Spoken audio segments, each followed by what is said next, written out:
Hi everyone, this is Usman here once again. Thank you so much for all those who have liked my earlier videos and have subscribed to my channel and for giving such positive feedbacks. This time we are going to have a series of videos regarding clinical ophthalmology for the medical students. We'll start with the eyelid and then we'll move on to lacrimal apparatus, conjunctiva, eyeballs and the optic nerve. Try to keep it as simple as we can and hopefully you will like the videos. So let's start with the eyelid first. And talking about the eyelid, despite being such a thin organ, it's quite useful in a way that it not only provides a mechanical protection from external injuries and stimulus, but also helps in maintenance of tear film by distributing of tears by eyelid movements, or also by preventing the drying of the tear films. So it's a very useful structure. And the if we look into the anatomy of the eyelid, so anatomy of the eyelid is extremely important to understand if we are looking for the pathologies, because most of the pathologies are related to, or somehow is easier to understand if we are good at the anatomy of the eyelid. So despite being a very thin one, it still consists of 8 different layers, the eyelid. And this is the sagittal section. I hope you would be able to understand this picture. So this is sagittal section of the eyelid. So this here you can see the eyeball, and then this is the eyelid area, and the sagittal section has been taken here. So starting from outside to inside, so from the skin to the conjunctiva, it is composed of 8 different layers. The outermost is the skin itself, and which is thinnest and one of the most transparent skin of the body.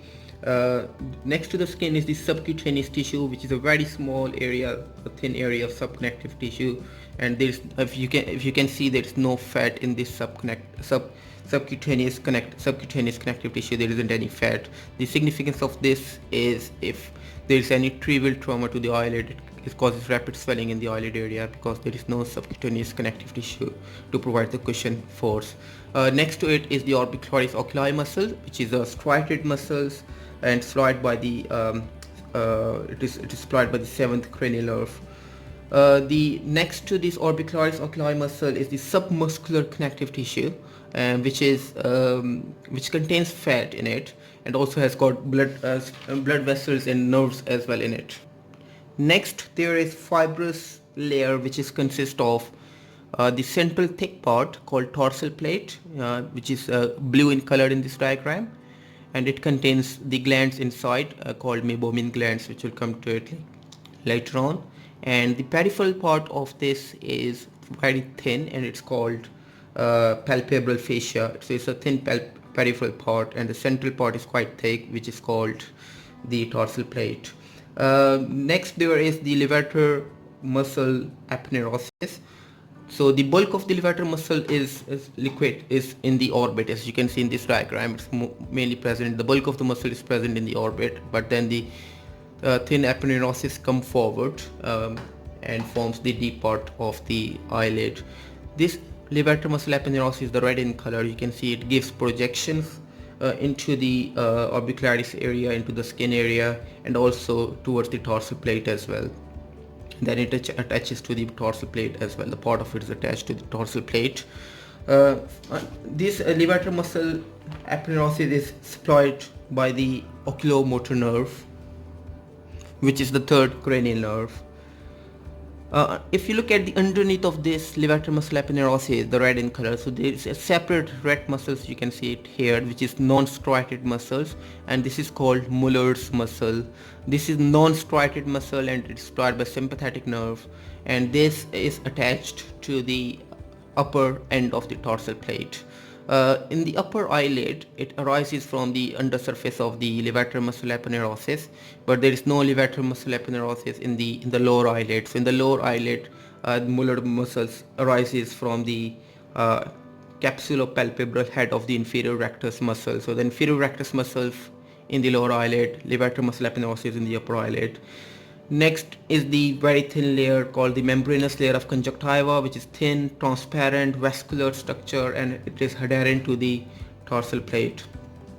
So these are the different layers of the eyelid. And then there is eyelid margin, which is also very important when it comes to the anatomy, because the pathologies would be easy to understand. So the eyelid margins has got 2 or 3 rows of the eyelashes. Then there are orifices of the meibomian glands. So as we discussed that dorsal plate has got meibomian glands, which are quite a lot. I mean, there are about 30 to 40 meibomian glands in the upper eyelid and nearly 20 to 30 meibomian glands in the lower eyelid. And these secretions of the meibomian glands are released into the orifice of the meibomian gland at the lid margins. If there's any blockage of this meibomian gland, either by infection or by other pathologies or any other reason, it starts causing swelling up of the eyelid area. So we'll discuss later about chalazion, which is caused by the obstruction of the orifice of the meibomian glands, causes swelling in the eyelid margins, or swelling in the eyelid.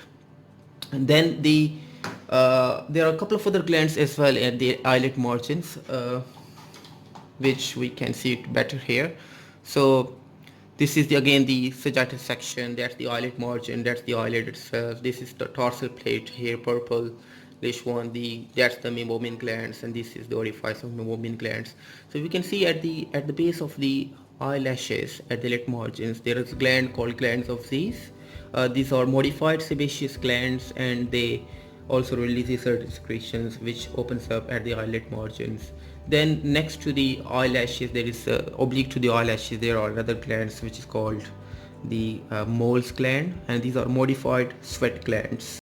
So these the infection of these glands also causes certain eye pathologies like stye, which is connected to these glands, Moll glands, and the eyelashes. So these causes, as these glands are, as you can see, these glands are only located near the eyelid margins. So any pathologies to these gland area will cause the eyelid margins painful swellings, not the whole of the eyelid, while the meibomian glands going all the way up into the eyelid. So that swelling of the eyelid because of the meibomian glands pathologies would cause this swelling or the pain at the eyelid higher away from the lid margin. So the meibomian gland pathologies will be causing swelling away from the lid margins, and the Zeiss, Moll's glands, and the eyelashes, these will be more closer or more next to the eyelid margins. As we talked about the glands of the eyelid, so we have discussed meibomian glands, Zeiss glands, Moll's glands. There are a couple of other glands as well, which is of less significance. These are accessory glands, accessory lacrimal glands called Wolfring and Krause. So this gland of Wolfring, you can see it here. Yeah, that's the one, orange in color. So this is gland of Wolfring, and then there is higher up, which is gland of Krause. These glands are named of the ophthalmologist who discovered these glands first time. So Krause was a German one, and Wolfring was I think it was a Polish ophthalmologist. So these are the accessory lacrimal glands, small accessory lacrimal glands, which contribute to the lacrimal gland secretions. Before we move on to the different pathologies of the eyelid, let's quick recap of the blood supply, lymphatic drainage, and the nerve supply. So the blood supply of the eyelid is through the medial and palpebral branches of ophthalmic and lacrimal arteries, while the lymphatic drainage is drained into the preauricular and the submandibular lymph node, which is important in terms of if there is any infective pathology in the eyelid, we would be expecting to see some drainage, lymph node swelling as well. Not always though, but it can happen. The nerve supply is, talking about the motor supply, we have discussed earlier the orbicularis oculi muscles supplied by facial nerve, levator palpebrae muscles supplied by oculomotor nerve, and the Muller's muscles are supplied by sympathetic nerve. And the sensory nerve supplied to the eyelid is through the trigeminal nerve via its ophthalmic and maxillary branches. Let's move on to the pathologies of the eyelid. So as we discussed just couple of minutes ago in the anatomy section, that the eyelid swellings we can broadly classify into those which are near the lid margins and those which are away from the lid margins. Talking about those which are near the lid margins, they are usually painful, and the common example is stye, which is also called as external hordeolum. Those away from the eyelid margins, they might be painful, they might be painless. Talking about the painful one, it is internal hordeolum, which is the infective pathology, and it is quite painful. And the painless swellings, the chalazion, which are usually painless but benign swellings. And also to keep an eye is the painless neoplastic like sebaceous glands carcinoma, which are also painless swellings. The history and the examination findings help us to understand these differently. So we're going to discuss all these swellings one by one. So we'll start with the chalazion first. So by definition, chalazion is a chronic inflammatory lipogranuloma of the meibomian glands, which is caused by obstruction of the orifice of the meibomian gland. So this is the orifice of meibomian glands, as you can see in this Sujata section again. If this is obstructed here, what it causes is the backflow of the lipid-rich meibomian gland secretions into the meibomian glands, which causes stasis there and then subsequently causes inflammatory changes and causes a lipogranuloma in the meibomian glands, which results in the swelling called chalazion.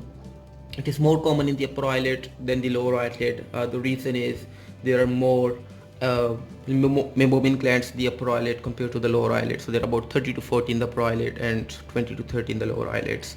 But it can happen in any part, either upper or lower, but mostly they are unilateral, but can be bilateral, but rarely. Usually most of them are unilateral. There are certain risk factors associated with chalazion. So people who are diabetic or who have got hypercholesterolemia, they are more prone to have chalazion. Similarly, pregnant women for some reason have got higher risk or higher incidence of chalazion. And there are some of the other pathological or the other pathologies in which there are high chances of chalazions or seborrheic dermatitis, blepharitis, or rosacea. So it's worth looking into the underlying risk factors in someone who has got chalazion.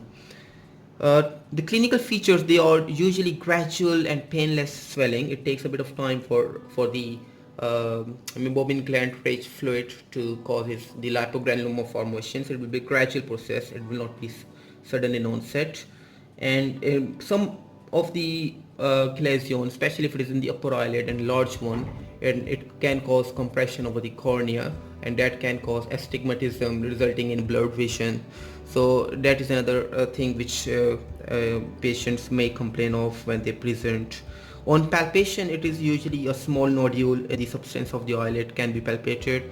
Most of them are firm. It can be cystic, it can be really hard. It depends on what stage the chalazion is at. If you do a lid eversion here, if you look at the undersurface of the eyelid,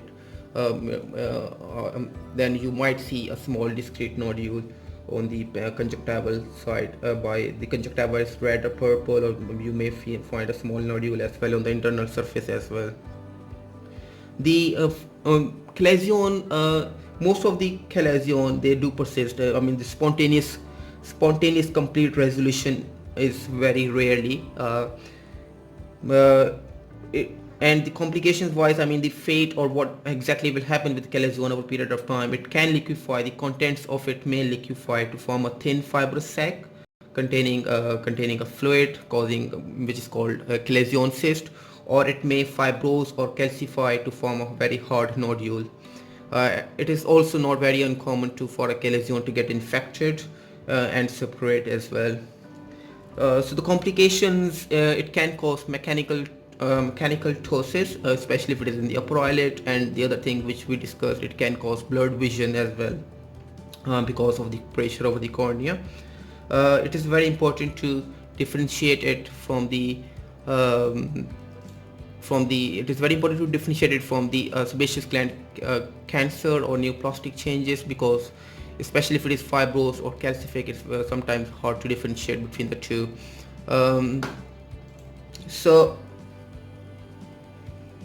So if it is recurrent at the same location, or if it is ulcerated or atypical appearance, then it is important to be seen by ophthalmologist as an urgent thing, because it may be so like for example, this one is a sebaceous gland cancer, very hard nodule causing a lot of significant ptosis, and Usually in the patients in their 60s they have got this condition, and so it's, if it is higher age then and no underlying risk factor, as we discussed earlier, then keep an eye, think about the neoplastic changes. Uh, Regarding the treatment of chalazion, I mentioned earlier that the spontaneous resolution may occur rarely, but if it is a small chalazion and a soft one, then we can try the conservative treatment first to make sure if it may settle down with spontaneously by hot fermentation. And by hot fermentation, what I mean is use a clean flannel and dip it in the hot water, rinse it with the hot water, and then apply it on the affected area for 10 to 15 minutes, and then massage it towards the lid margins.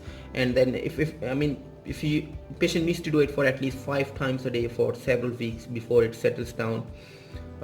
So that's something which can be tried if it is small and soft, but if it doesn't get better with it, or if it settles down but then comes back again, a couple of things the first thing we need to make sure is to look at the coexisting risk factor.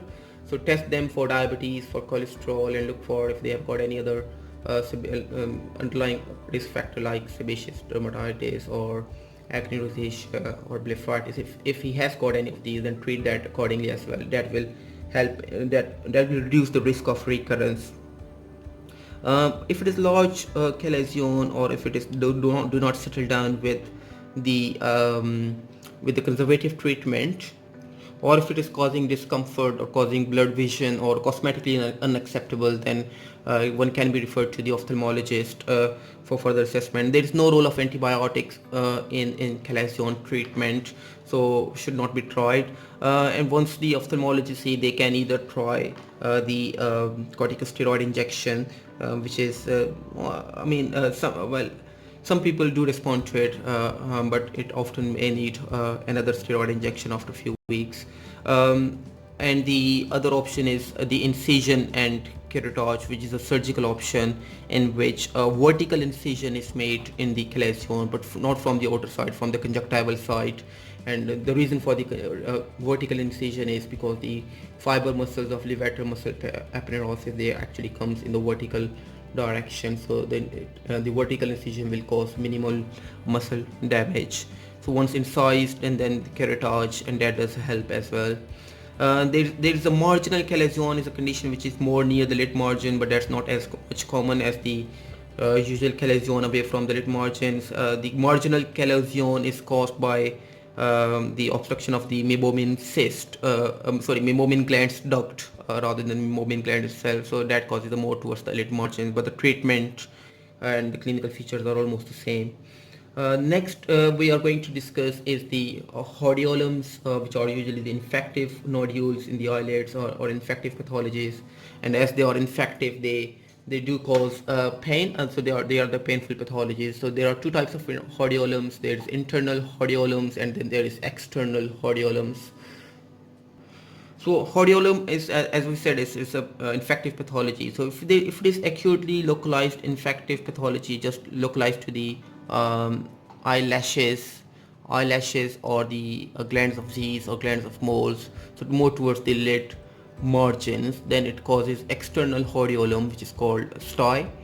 And if it is the infection of the meibomian glands, then it will be more spread over the eyelid area rather than at the eyelid margins, and this is called the internal hordeolum. So this is internal hordeolum. This is the stye, which is also called external hordeolums. So this one is the external hordeolum. As you can see, the eyelid margins are not involved, and it's more of the eyelid area, and which is the infection of the meibomian glands. So it involves the whole of the dorsal plate area. And this is the stye one. So we'll discuss the stye first, which is the external hordeolum. Let me just maximize it. So talking about the stye or the external hordeolums, these are as I said, these are infective pathologies. So the underlying organism which causes this infection is Staphylococcus aureus in both internal or external hordeolums. clinical features of the stye, I mean, it presents a bit more acutely compared to chalazion, which is a gradual one. So this stye presents acutely with pain and also causes tenderness as well. The reason it is quite painful is one is because infective, the other thing is because of the at the lid margin. So it causes, and it may cause a bit of pus collection, as you can see here. This is a more pustule here, which causes pressure. It causes more pain. As the eyelashes itself are also infected, so the removing of the eyelashes over the infective area, especially with the posterior area, may help. We'll come to that in the treatment section in a minute. On examination, the eyelid margins would be red and edematous, and you can see the pus, and it may be solitary lesion, it may be multiple, but most of the time it is unilateral. However, can still be bilateral as well. The complications are not very common, they are usually rare, and if there is any complication, the common one is the infective conjunctivitis if the stye involves into the conjunctiva, and if it is recurrent stye, it can cause meibomian, it can cause a cyst formation as well. The Some of the other complications, which although are rare but it's important to look at, is the periorbital cellulitis or the orbital cellulitis, which is more widespread and is usually, I see if I can show a picture of that. We might find a picture of periorbital and orbital cellulitis. Yeah, there it is. So this is orbital cellulitis. So you can see both upper and lower eyelids involved, and patient unable to even open up the eye. This is an ophthalmological emergency. If this happens, patient needs to be seen straight away in the emergency. Patient would need IV antibiotics. This is another one, periorbital cellulitis, usually common in children, age around 2 years, and it is also an emergency.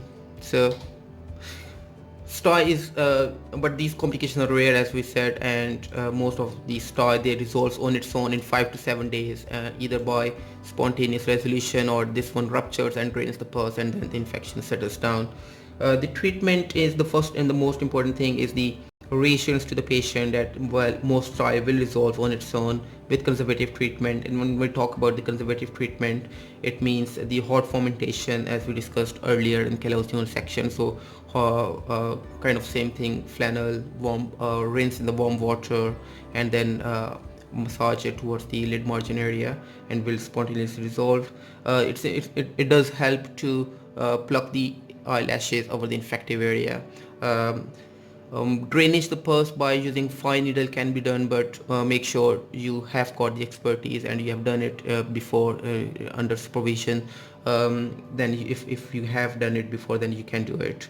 The antibiotics, if there's there is an infective conjunctivitis along with, then you can give the antibiotics. It might help. So look at do the lid diversion and look at the conjunctiva, whether the conjunctiva is infective as well or not. If there is, then you can try that.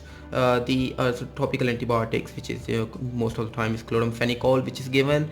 Painkiller is important. Any patient with a pain, it's important to give to discuss the pain relief option with the patient.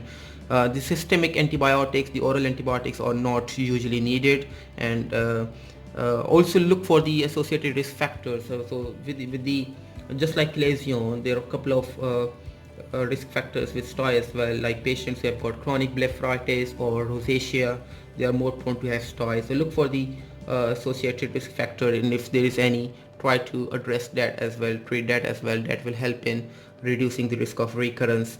Talking about the internal hordeolums, this is also infective pathology, but this is the infective pathology of the meibomian glands areas. It causes more swelling away from the lid margins, so painful swelling away from the lid margins, causes redness, and as well as it is infective also. This is caused by Staphylococcus aureus again, just like the external hordeolum. The internal hordeolum is also presents with pain, but it's more painful and more tender than the stye, and the reason is because it's the infection of the meibomian glands, and meibomian glands are present in the tough, thick fibrous layer of dorsal plate. So it does not get enough space for the infection to spread. So because of that, it causes more pressure and causes more pain. On examination, you will find this, typical clinical feature on inspection, and it will be tender to touch as well. The complications, it is again very important to differentiate it from the periorbital or the orbital cellulitis, to make sure that's not the case. But again, it's not very common to these are not very common complications. The treatment is similar: hot compression, painkillers, topical antibiotics, and most of the internal hordeolums, they are associated with infective conjunctivitis, so and would need the topical antibiotics. Systemic antibiotics are usually not often needed, but can be given if required. And treatment, if it does not settle down with conservative measurements, then incision and drainage by using a needle, or if you don't have expertise, then refer to some of the ophthalmologists who can do it for the patient. So this was the first part of the eyelid related pathologies video, and I'm going to make another video where we will discuss about the ectropion, entropion, blepharitis, and the ptosis as well.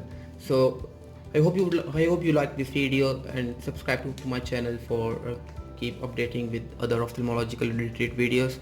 And yeah, please give me your valuable feedback as well. Thank you.